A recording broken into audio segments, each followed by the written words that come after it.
This is the Oppo A78. I'm going to discuss all the things you have to know about this device. Please stick around to find out. Let's start with the price. The Oppo A78 goes around 200,000 naira, and the phone also came with 256 gig of internal storage and 67 watts fast charger. First of all, let's start with the unboxing experience. The first package inside contains the SIM reject pin, all the necessary documentation that will take a whole decade to read.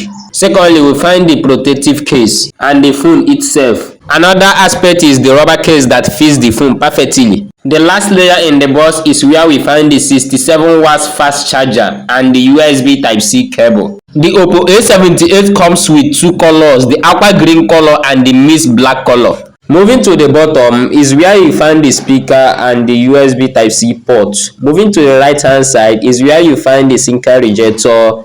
At the bottom, it looks so much like the regular Android phones, but the microphone cutout is different.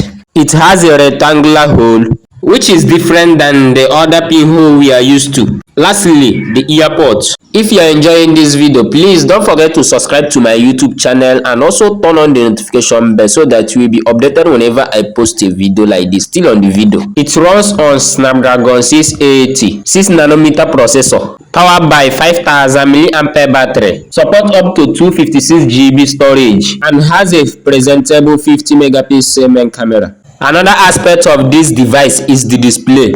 It comes with AMOLED panel with a Corning Gorilla Glass. It's also a full HD plus display with 2400 by 1080 pixel resolution. The maximum refresh rate on this display is 90 Hz, but by default it's set to 60 Hz. For gamers, it comes with 120 Hz touch sampling rate that can go at higher at 180 Hz. This is good news for some gamers. The advantage of this device is the maximum display brightness. Although it's just 430 nits, it's surprisingly clear under sunlight. So if you are going for this device, the display won't be a problem.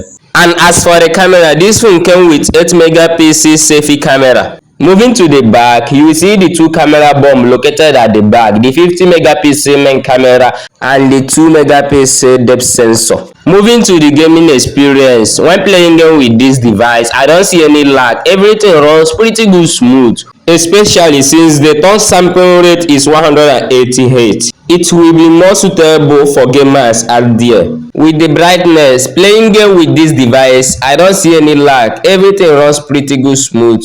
Another aspect where the Oppo A78 shines is the camera, because of this phone came with 50 megapixel main camera, which can allow you to take beautiful pictures on a low light condition. Even in a daylight, pictures are handsomely. Now coming to my conclusion, I don't have any issue with the performance of this phone. It is fast and smooth, and the battery consumption within this period I'm using it is very normal. If you are buying this phone because of storage, performance and design, it's not a bad deal at all. So this is my review of Oppo A78. If you find this video interesting, please don't forget to subscribe to my channel and also turn on the notification bell so that you will be updated whenever I drop a new video. Catch you guys on next one.